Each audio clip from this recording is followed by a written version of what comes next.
a Cilia cuando leía la decisión de esta asamblea, que era la de conmemorar el bicentenario de Venezuela, conmemorar el 19 de abril. ¿Qué significa conmemorar? Viene de memoria y además de festejo de la memoria. Hugo, cuando estaba por entrar aquí, me sugería, no puede con su genio, y me sugería que empezara mi discurso del descubrimiento de América, y yo le dije que eso podía ser para él y sus interminables discursos, pero que yo iba a empezar desde 1810.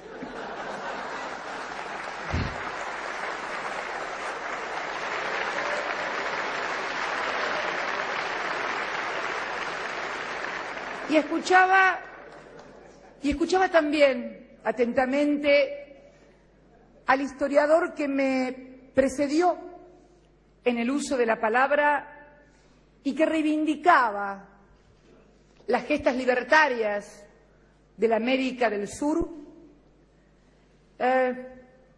diciendo que no era cierto que hubieran sido solamente una planificación o una idea del liberalismo imperante en Europa. Yo me voy a permitir, fiel a mi espíritu de legisladora, o de ex legisladora, ahora presidente, y también un poco polemista, ¿por qué no?, decir que creo que las acciones de la historia, las acciones de los hombres, son una profunda interacción y una relación también dialéctica de intercambio permanente entre los unos y los otros. Por supuesto que las ideas de Belgrano, de Moreno, de Bernardo de Monteagudo, de Castelli, los ideólogos, los jacobinos de aquel 25 de mayo de 1810, o las de Francisco de Miranda, eran ideas que tenían que ver con la libertad de nuestros pueblos ante el insoportable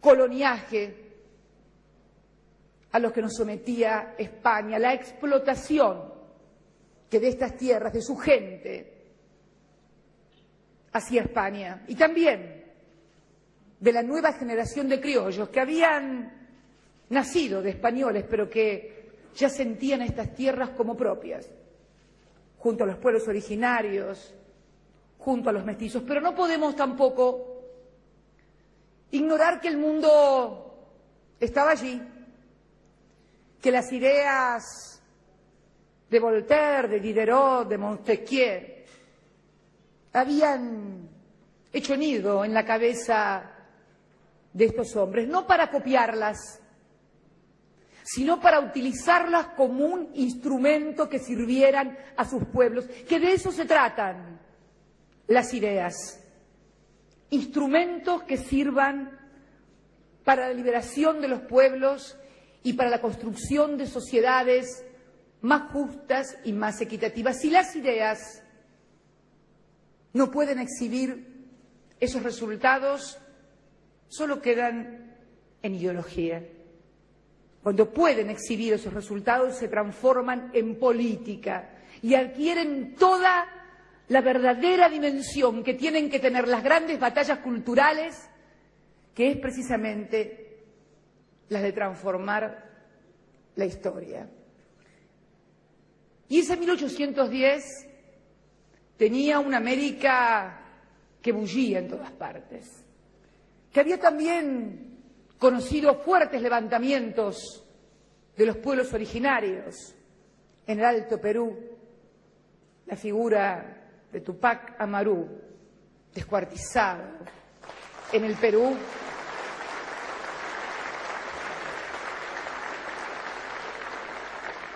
es el símbolo de que la idea de libertad e igualdad no tiene nacionalidad, son valores universales.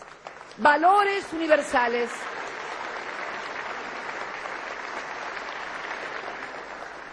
que han atravesado la historia no desde 1810, desde mucho antes, porque son valores que hacen a la condición humana.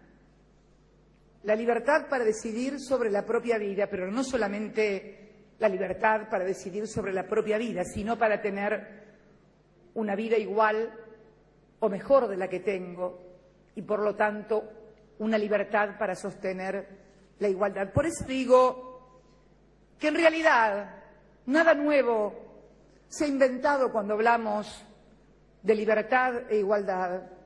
Esos hombres y esas mujeres, la Juana Zurduy, que hace poco entregué al presidente Morales su sable de generala, la hicimos generala en la República Argentina.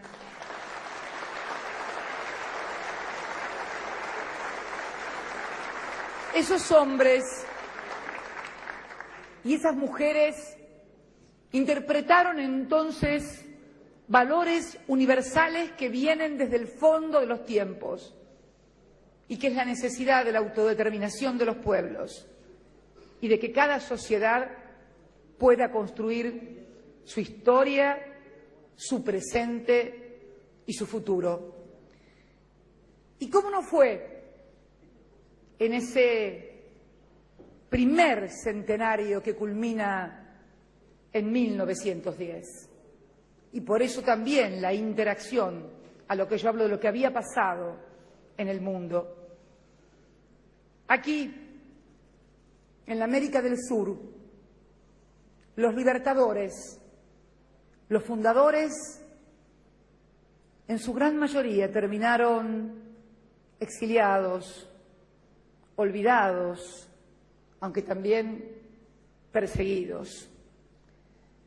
El primer centenario, en 1910, nos encuentra a los argentinos, y voy a hablar de la experiencia nuestra, en un centenario muy diferente al que vamos a celebrar ahora.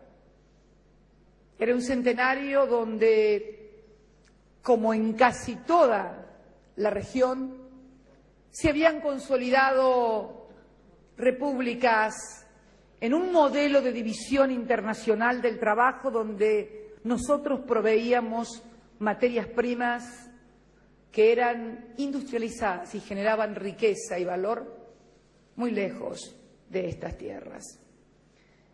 Y los hombres que habían hecho en 1810 pensaban exactamente lo contrario. Cuando uno conoce el pensamiento económico de Manuel Belgrano, de Mariano Moreno, hablan de la necesidad precisamente de generar riqueza en nuestros propios países. Podríamos decir que a lo largo de este primer centenario las ideas de esos fundadores y las ideas de esos libertadores habían quedado muy alejadas de las prácticas políticas concretas de nuestras sociedades y fundamentalmente de quienes tenían la responsabilidad institucional de conducir los países.